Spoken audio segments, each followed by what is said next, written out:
오늘 본문을 통해서 흩어지고 모이는 하나님의 백성들 함께 은혜를 나누기를 원합니다. 참 오늘 이 10장의 말씀 읽기가 그렇게 쉽지 않은 그런 이름들이 많이 나오는 것을 보게 됩니다. 이 노아의 세 아들 셈과 함과 야벳의 족보가 나오고 있습니다. 그래서 이 성경에 나오는 이 족보라고 하는 것은 이 단순한 명단의 나열이 아니라 이 사건이 어떻게 진행되는지를 보여주는 그런 중요한 내용이라고 말할 수 있습니다. 이 셈과 함과 야벳의 그 자녀들의 이름이 모두 70명이 나옵니다. 그래서 이 70명의 이름이 결국 이 지명이 되었죠. 지명. 예를 들면 뭐 아수르, 뭐 바벨, 뭐 가나안, 뭐 다 지명이 되었습니다. 그래서 이 셈과 함과 야벳의 그 자녀들의 그 동선을 이렇게 조사해 본 결과 보시는 지도와 같이 그런 모양이 됩니다. 그래서 셈은 아시아 쪽이죠. 그리고 함은 아프리카 쪽이고 야벳은 유럽 쪽으로 그렇게 흩어져 가게 되는 것을 우리가 보게 됩니다. 자, 그런데 이 셈함 야벳의 이 동선이 결국은 우리가 소위 말하는 백인종, 흑인종, 황인종의 그런 거주지가 된 것을 우리가 짐작할 수가 있죠. 그래서 야벳은 여기 백인종, 셈은 황인종, 그리고 함은 흑인종, 이렇게 구별되는 것을 우리가 볼 수 있습니다. 자, 분명히 세상에는 백인종, 황인종, 흑인종이 존재하죠. 그리고 우리가 질문을 한 가지 할 수 있게 됩니다. 이 성경대로라면 이 노아의 아들에게서 결국 백인, 흑인, 황인이 나왔다는 것인데 어떻게 이것이 가능할 것인가? 그럼 셈은 황인종이었고 함은 흑인종이었고 야벳은 백인종이었다는 얘기인가? 그럼 그 부친이 되는 이 노아 부부는 그럼 도대체 무슨 인종인가? 우리가 질문할 수가 있죠. 그래서 이 백인종, 황인종, 흑인종이 도대체 어떻게 시작된 것인가? 거기에 대해서 어떤 분들은 그런 얘기를 하죠. 이 흑인들은 더운 데 살다 보니까 피부가 검어졌다. 그리고 백인들은 그렇지 않은 곳에서 사니까 이제 피부가 하얘졌다. 이제 그렇게 보통은 얘기를 합니다만은 사실은 그것이 아니라는 것을 우리가 먼저 이해하셔야 됩니다.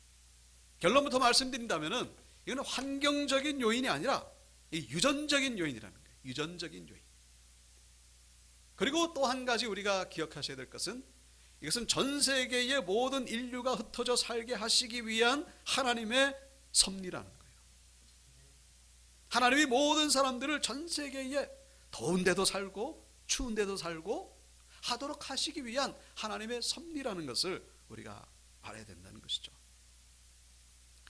그래서 제가 이제 그 뭐 설교 준비를 하면서 많이 이렇게 찾아봤습니다만은 이 피부가 검어지는 것, 흑인들, 왜 흑인들이고 왜 백인이고 왜 황인종이냐?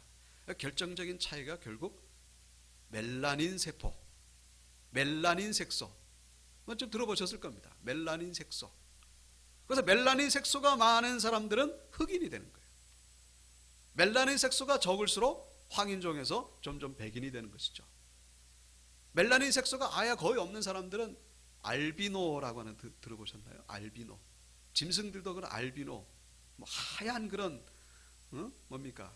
그 원숭이도 알비노 원숭이가 있더라고요. 알비노 뭐 무슨 생선 하얀 거. 자, 그래서 이 흑인들이 검은 이유는 이 더운 데서 살아서 검어진 것이 아니라 원래 그 검은 유전자, 그러니까 멜라닌 색소가 많이 있기 때문에 검은 것이지 환경적인 요인이 아니다라는 것이죠. 한 가지 우리가 아셔야 될 것은 이 멜라닌 색소가 피부를 보호한다 그런 얘기죠. 멜라닌 색소가 피부를 보호해요. 그래서 우리 흑인들 보시면요, 그 아프리카에 사는 분들 그 태양볕에서 그냥 옷도 안 입고 살잖아요. 맨살을 드러내고 삽니다. 보통 우리 같은 사람들이 그렇게 살면 어떻게 되죠? 피부가 뭐 거의 화상을 입죠. 벗겨집니다. 심지어는 나중에 이 피부암 같은 것도 걸리게 되죠. 뭐 여름에 그 조금만 그 태양빛 때 다니다 보면 뭐 목이 따갑고 그러잖아요. 근데 흑인들은 그렇지가 않아요. 왜냐? 바로 그 멜라닌 색소가 피부를 보호하기 때문에.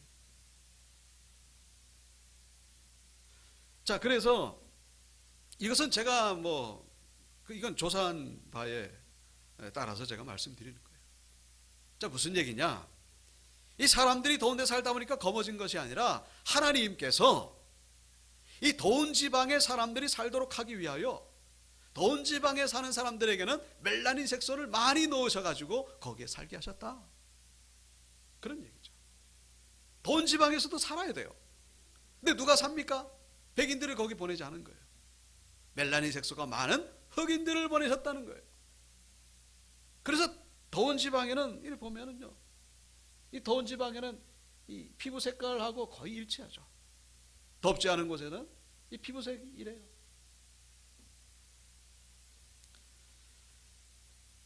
그래서 모든 이 그 땅에 인류가 퍼질 수 있도록 더운 지방에는 안 가잖아요. 누가 가겠습니까? 그 더운데 누가 살아요? 근데 가만히 보면은 참 이 지구상에 사람이 없는 곳이 없죠. 야, 이렇게 더운데, 이렇게 물도 없는데 어떻게 이런 데 사람이 살 수 있을까? 그리고 또 어떤 데는요, 이렇게 추운데, 저기 시베리아 그 오미야콘이라고 하는데 거기는 영하 70도까지 내려갑니다. 근데 거기 사람이 살아요. 한두 사람 사는 게 아니라 거기 도시가 있습니다.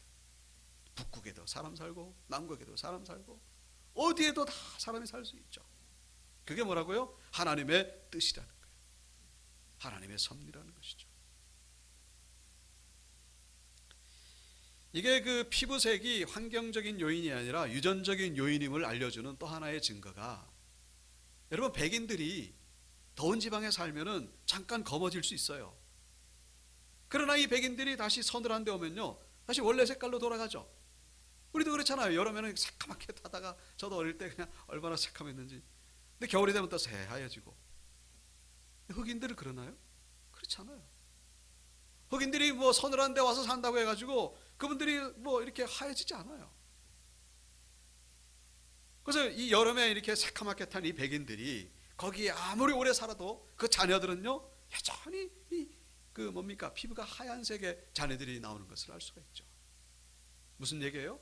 환경 때문에 검어지고 희어지는 것이 아니라 이 유전적인 이유다라는 거예요. 멜라닌 색소. 그걸 누가 집어넣으셨다고요? 하나님이 집어넣으셨어요. 왜 넣으셨다고요? 모든 곳에, 더운 곳, 추운 곳, 모든 곳에 사람들이 살도록 하기 위해서. 우리가 한 가지 질문할 수 있죠. 그러면 왜 하나님이 흩어지게 좀 모여서 살게 하지? 왜 전 지구적으로? 아까워서 그런가? 그 빈 땅이 아까워서 그런가? 그래서 살게 하셨나? 물론 성경에 나오는 얘기는 아닙니다만 저는 그렇게 생각을 합니다. 사람이 살아야 그 땅도 복을 받을 수 있기 때문이다 라는 거예요. 사람 때문에 환경이 하나님의 은혜를 누릴 수 있게 된다, 그런 얘기죠. 여러분 빈집 뭐 영상으로도 보셨죠? 그 빈집 사람 안 살게 되면 어떻게 되죠? 완전히 황폐해져 갑니다. 이상하게 사람이 사는 것과 사람이 살지 않는 것은요, 이게 같을 수가 없어요. 어쩌면 우리는 그런 의미로 해석해 볼 수가 있죠. 바로 모든 곳에 하나님의 은혜가 임할 수 있도록 하기 위하여 사람들을 파송시키는 거예요. 그 땅에서, 그 땅도 하나님의 복을 주시기 위하여 하나님을 이렇게 모든 사람들이 흩어지도록 하기 위해서. 그래서 창세기 1장에도 그러잖아요. 생육하고 번성하여 땅에 충만하라. 땅에 충만하라. 홍수가 끝난 후 직후에도 9장에 보시면은 이제 하나님께서 이 노아의 가족에게 그런 축복을 내리시죠. 여기 그 8장이 나오네요. 8장에 보시면은 8장 17절에 보시면은 땅에서 생육하고 번성하여 땅에서 번성하리라. 번성하리라.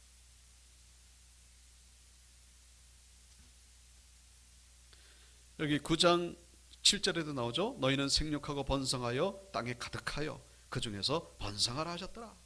어떻게 해서든지 모여있지 말고 흩어 자라서 가득하게 살아라.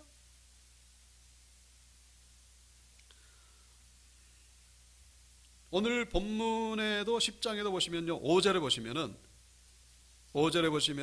나라 백성으로 나뉘어서 흩어져서, 그런 얘기죠. 흩어져서 살게 되었다. 18절에도 보시면은 흩어져 나아갔더라, 그런 구절이 나오죠. 이 족속들이 흩어져서 나아갔더라. 25절에도 보시면은 세상이 나뉘어졌다. 마지막 32절에도요, 그 땅의 백성들이 나뉘었더라.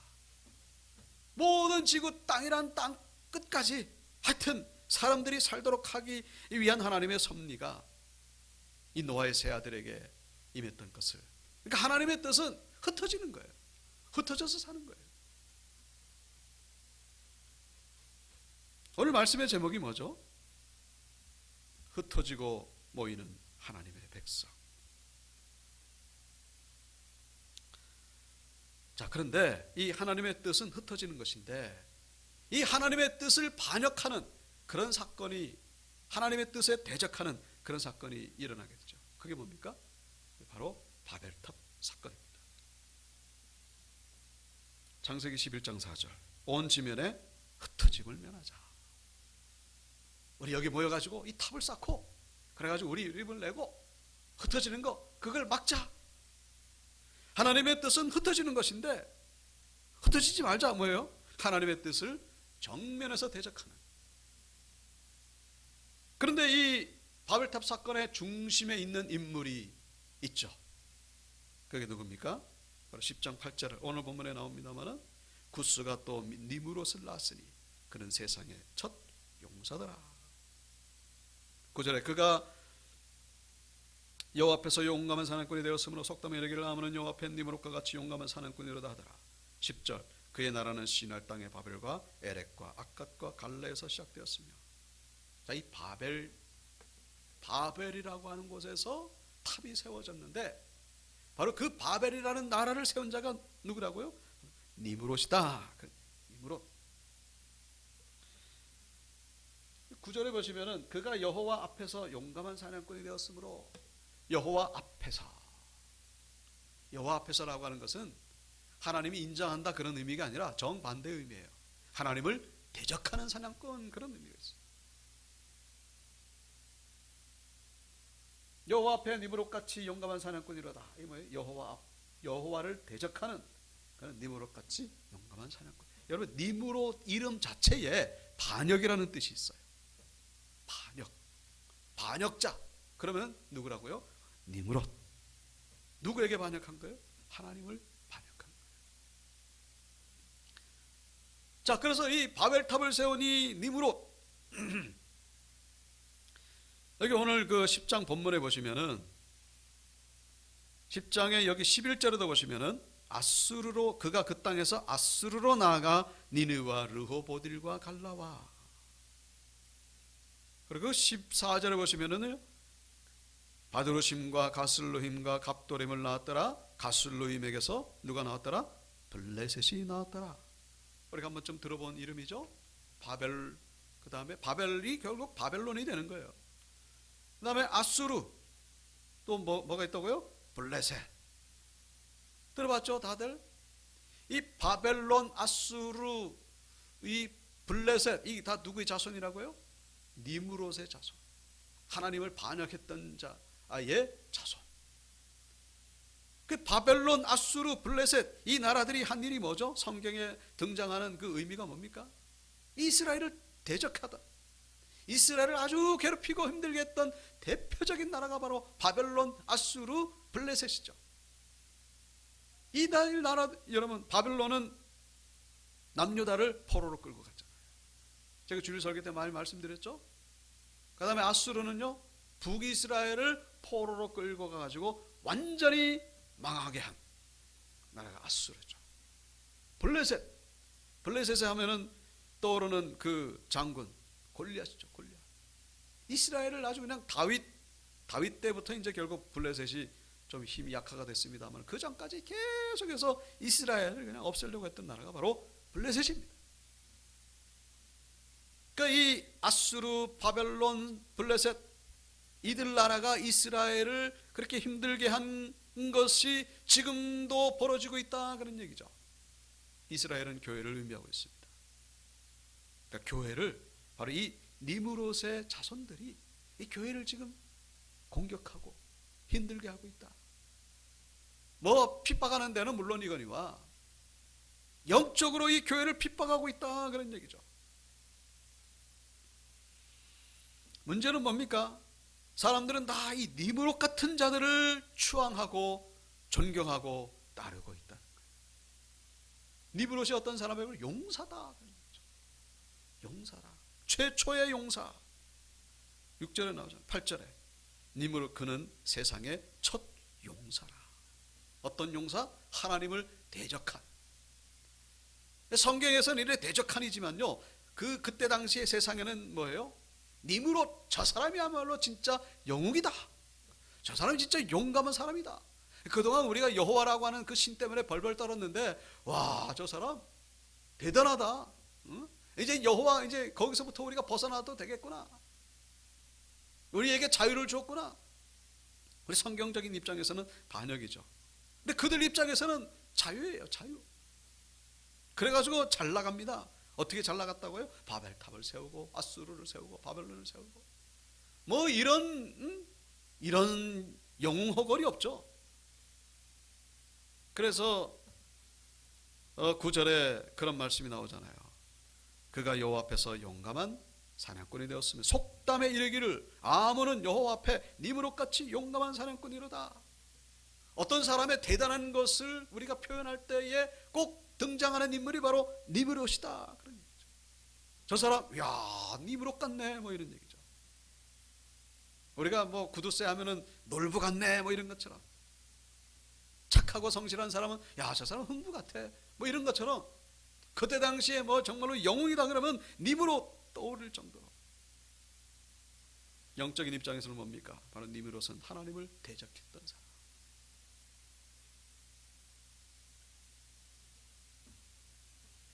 그런데 이 니므롯이 하나님 앞에서 어떤 대적을 했다고요? 흩어짐을 면했다는 것이죠. 흩어지는 것을 반대했다는 거예요. 야 뭐야? 이게 뭐야? 흩어지지 말고 모여서 뭘 했다고요? 여러분, 모임 자체가 나쁜 건 아니죠. 그런데 거기 하나님이 없으면 어떻게 되는 거예요? 거기는 인간이 신이 되는 거예요. 인간. 니므롯은 뭐냐? 결국 휴머니즘의 그 최고점 위에 있는 사람. 다음 시간에 우리가 바벨탑에 대해서 우리가 살펴보겠습니다만, 바벨탑 뭡니까? 결국 이 세상 창조자는 하나님이 아니라 인간이다. 인간이 최고다 그런 얘기죠. 인간 위에 뭐가 있느냐? 인간의 과학이 최고고 인간의 돈이 최고고 그 외에 뭐가 있냐 그런 얘기죠. 돈, 과학, 그게 뭐 잘못입니까? 우리 신앙인들은 그게 필요하잖아요. 문제는 뭐예요? 그래서 하나님보다 더 높이는 데 있다. 거기 하나님이 안 계실 때 이건 무서운 사탄의 도구가 될 수 있다는 사실.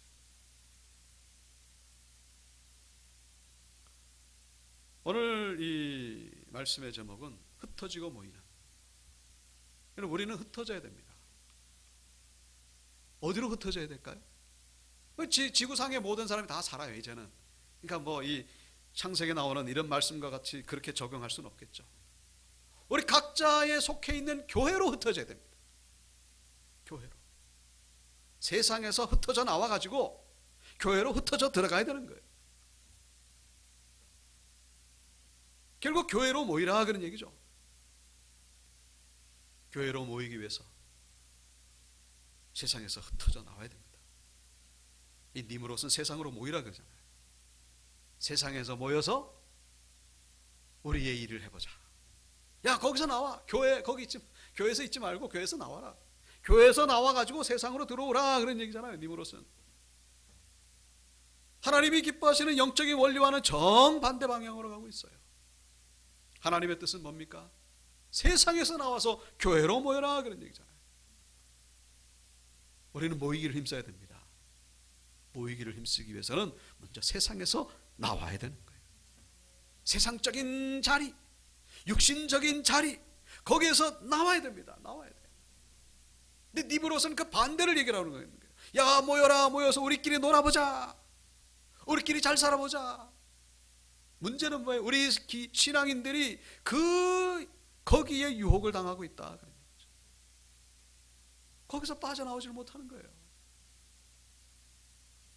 오늘 우리 수협에 뭡니까? 세상에서 흩어져서 나와서 이 교회 자리에 모이게 된 것이 바로 수협이지 않습니까?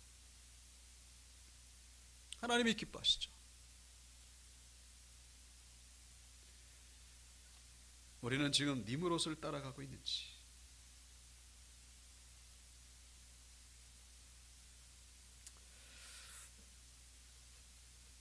니므롯을 부러워하고 있는지. 그래서 우리가 어디로 모여야 된다는 거예요? 성전에 모이기를 힘쓰고, 그리고 우리가 어디로 흩어져야 되는 거예요? 모든 땅으로 흩어지니라. 흩어진 사람들이 어디요? 두루 다니며 복음의 말씀을 전했다. 모이려면은 하나님의 말씀이 있는 곳, 하나님의 은혜가 있는 곳으로 모이고, 흩어지려면 어디로 흩어져야 되는 거예요? 복음을 전해야 될 곳, 사명의 자리로 흩어져야 되는 것이 바로 우리 신앙인들에게 주어진 하나님의 명령이라는 것입니다. 우리의 정체성을 잊지 말아야 된다. 잘 모이고 잘 흩어져야 된다. 잘 모이고 잘 흩어져야 되는 것, 그것이 바로 신앙인의 사명이다, 그런 얘기죠. 세상은 거꾸로 가고 있어요. 세상은 어디에서 모인다고요? 쾌락이 있는 곳, 유흥이 있는 곳, 자기 자랑할 수 있는 곳, 어떻게든지 하나님의 말씀과는 거리가 먼 그것에 그냥 모여가지고. 지금 올림픽, 제가 비판하는 건 아닙니다만, 영적으로 보면 그럴 수 있다는 거죠. 인간끼리의 모임이에요. 평화를 외치고 다 좋아요. 좋은데 계속해서 저렇게 나가면요, 하나님을 대적하는 모임이 될 수가 있는 거예요. 유럽이 그렇잖아요. 유럽이 잘 살다 보니까, 경제적으로 부유하다 보니까 그냥 교회가 그냥 태어날 때 한 번 가고, 결혼할 때 한 번 가고, 자녀가 태어나면 한 번 가고, 그다음에 장례식 때 한 번 가고, 그렇게 됐어요, 교회가 지금. 인간을 찬양하다 보면요, 인간끼리 평화롭게 지내고 그거 얼마나 좋아요. 문제는 하나님이 없으면요, 저렇게 되는 거예요. 유럽처럼 교회가 텅 비고 술집으로 변하고, 교회가 이슬람 사원으로 변하고. 지금 우리 대한민국이 얼마나 중요한 위치에 있는지 몰라요. 여전히 새벽기도가 살아있고, 수예배가 살아있고, 모이기를 힘쓰는 곳이 대한민국밖에 없어요. 지금 우리가 대한민국 시민이라서 그런 것이 아니라 세계를 보시면요, 답이 없어요. 미국도 종교다운주의 때문에 동성애 목사가 생기고, 동성애 주교자들, 동성애가 죄라고 하면요 잡혀가는 곳. 우리나라는 아직은 그렇지 않잖아요. 이 대한민국밖에 없어요. 지금 우리 수협에 모인 분들은요, 이 사명감을 가지시고 나라를 위해서 기도하셔야 돼요. 얼마나 중요한 사명이 우리에게 주어졌는지. 세상은 니므롯을 추앙하고 있어요. 교회도 점점 그렇게 닮아가고 있다는 사실. 얼핏 제가 오늘 동영상 보니까 세계 참 목회자도 성공한 목사 이런 거죠. 뭐가 성공한 겁니까 도대체? 부흥회 다니면서 세계적으로 왔다 갔다 하고, 그거를 그냥 찬양하고 있어요. 그게 참 취향의 문제인지 니므롯을 닮아가고 있어요. 도대체 뭐가 성공한 목회자인지 속고 있어요. 속고 있어요. 교회가 큰 것이 잘못됐다는 것이 아니라, 그래야만 그냥 하나님이 기뻐하시고 그게 하나님의 영광인 것처럼, 그게 성공이라고 하는 것처럼 속고 있죠. 속으면 안 됩니다.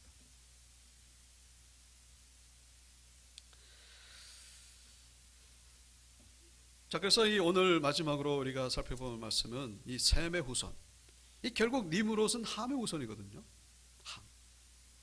함이 누구라고요? 지난 시간에 그 아버지 노아의 그 벌거벗은 모습을 보면서 그걸 비판하고 그걸 조롱하고 그랬던, 그래서 그 함의 후손 가운데에 니므롯이 나온 거예요.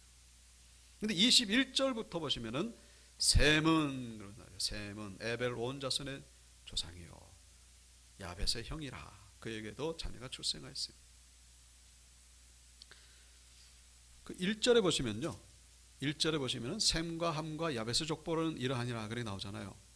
그런데 내용면에서 보면요. 야벳의 후손이 먼저 나오고 6절에 함의 후손이 나오고 그 다음에 21절에 셈의 후손이 나오고 있습니다.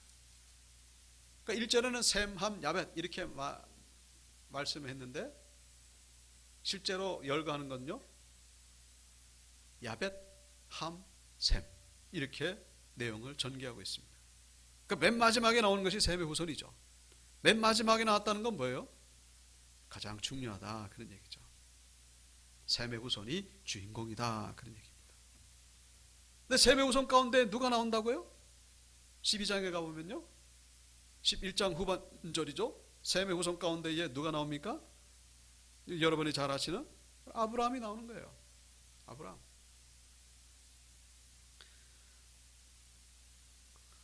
그래서 이 셈의 후손 가운데에 우리가 눈여겨봐야 될 사람이 바로 에벨, 25절 에벨, 그 다음에 벨렉, 이 노아, 셈, 야벳, 함. 함의 후손 가운데에 니므롯이죠. 야벳은 뭐 그냥 유럽 거저 먹는 거고, 셈의 후손 아시아, 에벨, 벨렉, 그 다음에 쭉 내려가 가지고 아브라함이 나오는 거예요. 에벨의 6대 손이 바로 아브라함입니다. 근데 우리가 눈여겨봐야 될 사람들이 바로 이 에벨과 벨렉이에요. 왜 그런가 하니 이름의 뜻 때문에 그럽니다. 에벨, 벨렉. 에벨 건너가다, 벨렉은 나누다. 히브리, 이거 뭐냐? 아브라함의 별명이 히브리인이에요. 히브리. 히브리의 뜻이 뭐라고요? 강을 건너다 그런 뜻이에요. 건너가다, 나누다, 강을 건너다 의미가 똑같죠? 자, 이 셈의 후손 가운데에 에벨, 벨렉, 아브라함은 어떤 사람들이라고요? 나온 사람들이에요. 거기에서 탈출한 사람들, 밖으로 나온 사람들, 건너간 사람들. 어디에서 나왔다는 거예요? 바로 니므롯이 세운 제국에서부터 탈출한 사람들이다.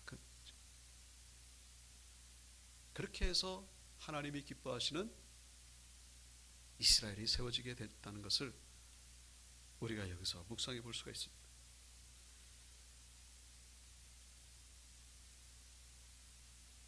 자, 그러니까 우리는 니므롯에 속지 말고 니므롯 따라갈 것이 아니라 우리는 이 아브라함의 이 조상들처럼, 아브라함처럼 하나님이 기뻐하시는 곳을 향해 밖으로 뛰쳐나가야 된다는 것이죠. 영적인 히브리인이 되어야 된다. 강을 건너가야 됩니다. 세상에서 나왔잖아요 지금. 그래서 오늘 이 예배에 나온 겁니다. 그래서 계시록 18장 4절에 내 백성아 거기서 나와 그의 죄에 참여하지 말고 그가 받을 재앙들을 받지 말라. 나오라는 거예요. 세상의 자리에서, 그 쾌락의 자리에서. 그래 인간끼리 뭐 물론 사람들 만날 수 있죠. 거기에 푹 빠져가지고 그렇게 지내지 말라는 거예요. 육신적인 자리 거기서 나오라는 거예요.